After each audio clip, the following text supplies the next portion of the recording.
ইন্নাল্লাহা মা'আস সাবিরিন।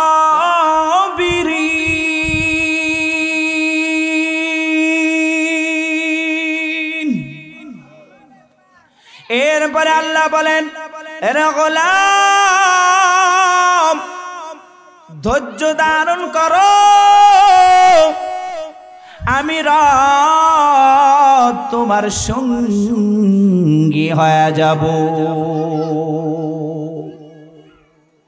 এই পৃথিবীর জমিনে ধৈর্যের পাহাড় হলো রহমতের নদী। আল্লাহ বলেন, ও নবী আমার, আপনার দিলটাকে বড় মায়া মায়া দিয়ে বানাইলাম। ও নবী আমার, আপনার দিলটাকে বড় মায়া মায়া দিয়ে বানাইলাম। আপনার দিলে বড় মায়া।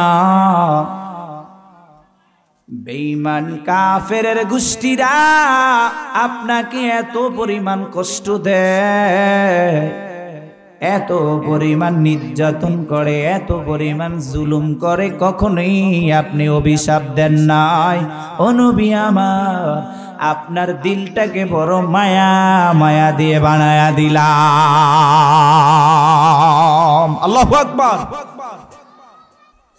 এই পৃথিবীর জমিনে ধৈর্যের পাহাড় হলো রহমতের নবী।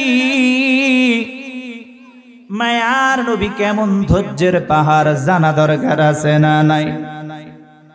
মায়ার নবী মক্কা নগরীর প্রেসিডেন্ট, রহমতের নবী মক্কা নগরীর প্রেসিডেন্ট। ওই প্রেসিডেন্ট থাকাকালীন মায়ার নবীর ঘরে 3টা দিন খাবার নাই। কি দুঃখ, কি দুঃখ গো, মায়ার নবীর ঘর খানা নাই। মায়ার নবীর আদরের সন্তান নয়নের মনি কলিজার টুকরা কন্যা ফাতেমার ঘর 3টা দিন খানা নাই। ফাতেমা বাবার কাছে চলে এসেছে, ও বাবা,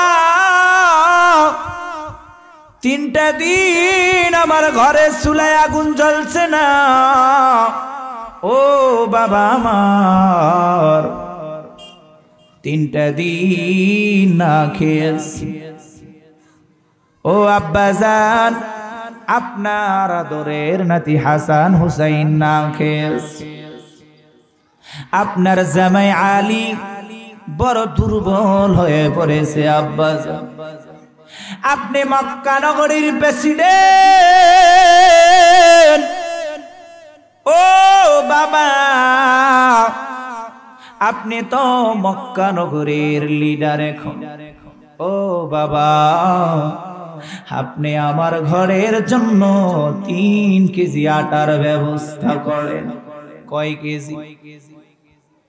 এ বাবারা, কথাগুলো ভালো করে শোনো। হযরত ফাতেমাতুজ জোহরা রাদিয়াল্লাহু তাআলা আনহা বললেন, ও বাবা আমার, আমার ঘরের জন্য আপনি 3 কেজি আটার ব্যবস্থা করে দেন। বাজেট করেন, বাজেট। 3টা দিন যাবত না খেয়েছি বাবা, ঘরে কোনো খানা নাই। ও বাবা আমার, 3টা দিন খানা নাই, আপনি আমাদের ঘরের জন্য কিছু আটার ব্যবস্থা করেন। মায়ার নবী বললেন, ও ফাতেমা, ও আমার আদরের দুলালি নয়নের মণি ফাতেমা রে, তোমার ঘরে 3টা দিন চুলায় আগুন জ্বলছে না। আমি নবীর ঘরেও 3টা দিন চুলায় আগুন জ্বলছে না।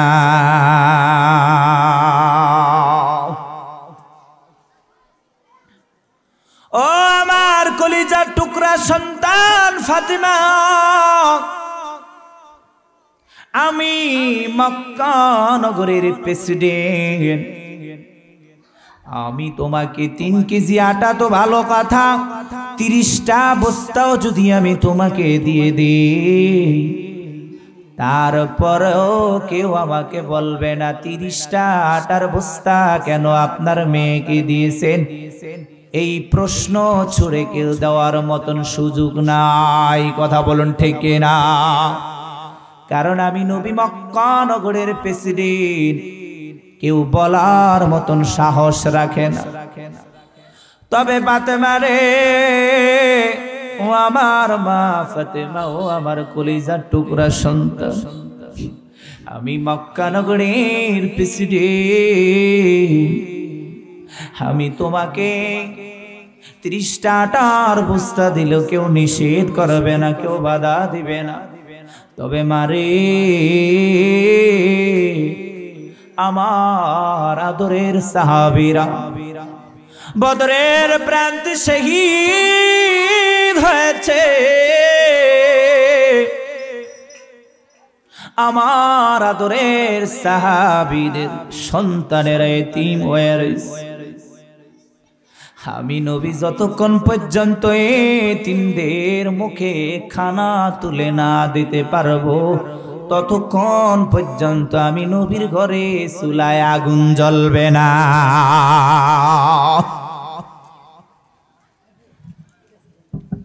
আমি যতক্ষণ পর্যন্ত এতিমদের মুখে খানা না তুলে দিতে পারবো, ততক্ষণ পর্যন্ত আমি নবীর ঘরে চুলায় আগুন জ্বলবে না। কতটা কষ্ট নবী ত্যাগ করেছে সাহাবাই কেরামদের জন্য। এজন্যই নবী আমার নিজের জীবনের চাইতে সাহাবাই কেরামকে অনেক ভালোবাসে, মহাব্বত করে। কথা বলুন ঠিক না? সাহাবাই কেরাম নবীরকে সবচেয়ে বেশি ভালোবাসে। উম্মতের জন্য মায়ার নবী বড় পাগল, আর ওই উম্মত নবীর দাড়িকে জবাই করে দেয়। কথা বলুন ঠিক না?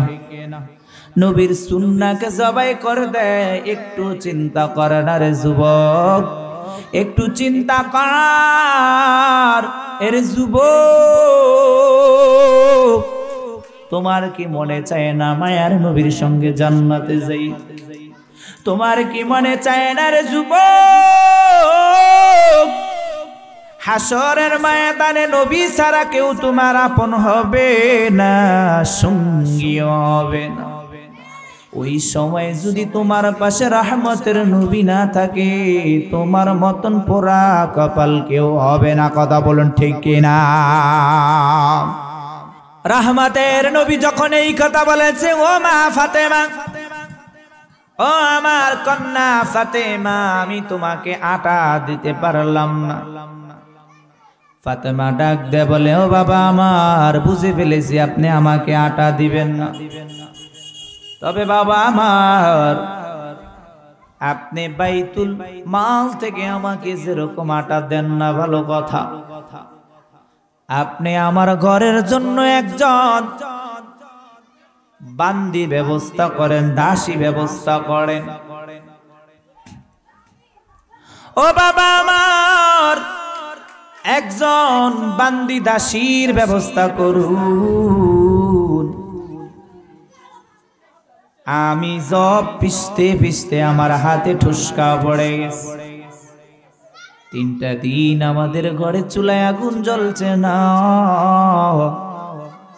আপনি আমার ঘরের জন্য, ফ্যামিলির জন্য আটা দেন না ভালো কথা বাবা, আপনি আমার জন্য একজন বান্দি ব্যবস্থা করে দেন। মায়ার নবী নিজের কন্যা ফাতেমাকে ডাক দেয়া বলে, রে ফাতেমা, আমি যদি একজন বান্দি দাসী ব্যবস্থা করি, এটাও বাইতুল মাল থেকে দেওয়া লাগে। ও ফাতেমা,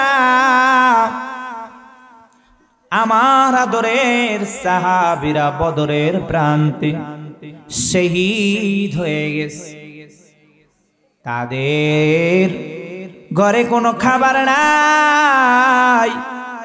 যতক্ষণ পর্যন্ত তাদের চুলায় আগুন জ্বলবে না, ততক্ষণ পর্যন্ত কোনো বান্দি দাসীরও ব্যবস্থা হবে না। তাহলে আমরা কেমন মায়ার নবী পেয়েছি গো, আমরা এমন মায়ার নবী পেয়েছি যেই নবীর চুলায় আগুন জ্বলছে না শুধু উম্মত সাহাবীদের কারণে। কথা বলুন ঠিক কিনা?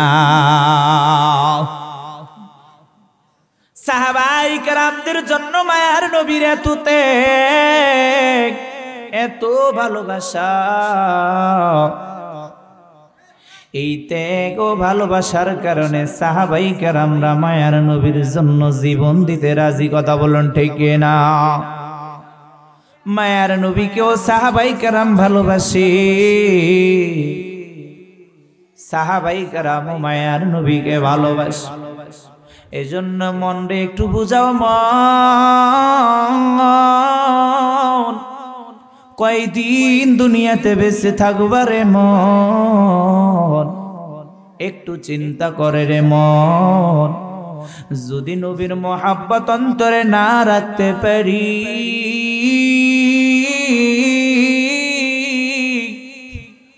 যদি নবীর ভালোবাসা অন্তরে না রাখতে পারি, আমার মতন পোড়া কপাল পৃথিবীতে আর কেউ নাই। কথা বলুন ঠিক কিনা? এই জন্য মন রে বুঝাও রে মন,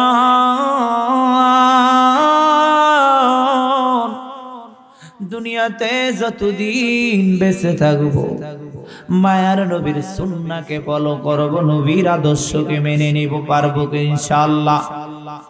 কারণ মায়ার নবী বলেন, মান আহাব্বা সুন্নতি ফাকাদ আহাব্বানি ওয়া মান আহাব্বানি কানা মাই ফিল জান্নাহ। মায়ার নবী বলেন, মান আহাব্বা সুন্নতি ফাকাদ আহাব্বানি ওয়া মান আহাব্বানি কানা মাই ফিল জান্নাহ।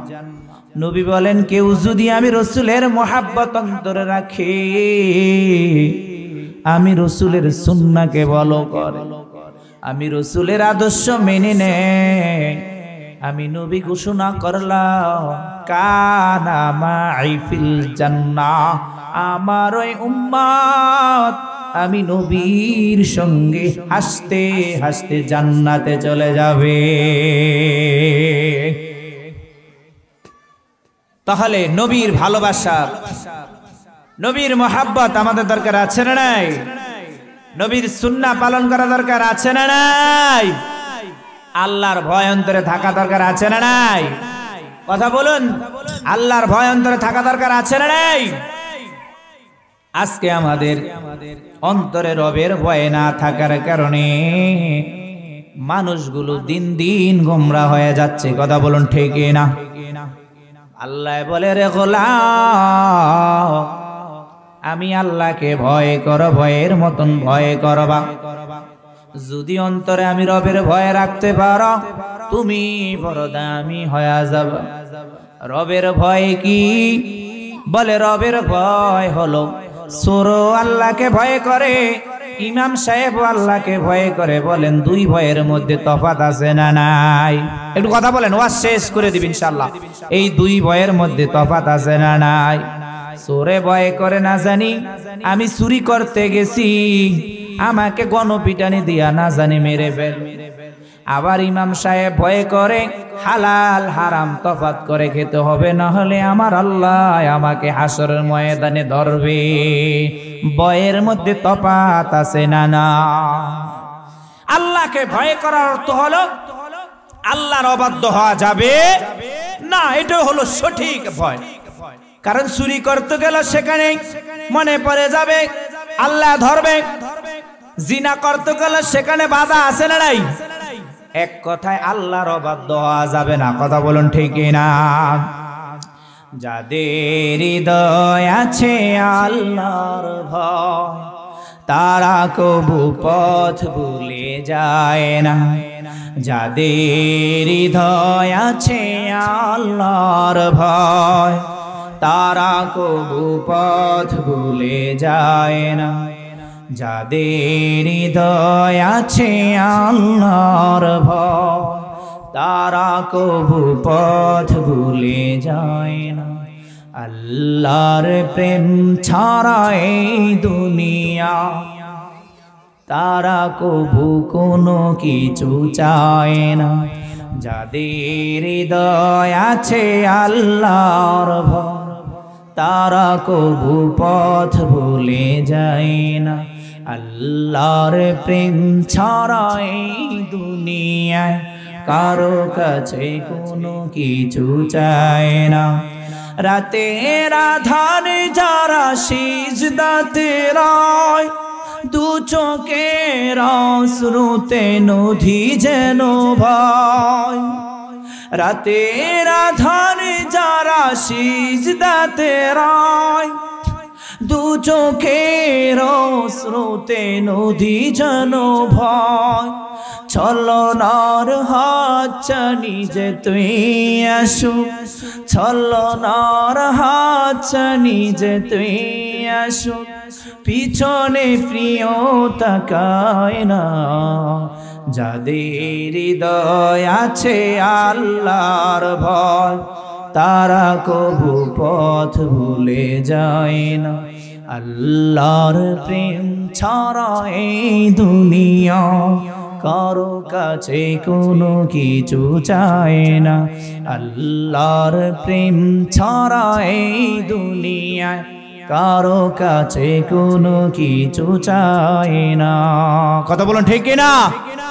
আল্লাহ তাআলা আমাদের সবাইকে রবের ভয় অন্তরে নিয়ে দুনিয়ার জমিনে বসবাস করার মতন তৌফিক দান করে সকলে আমিন।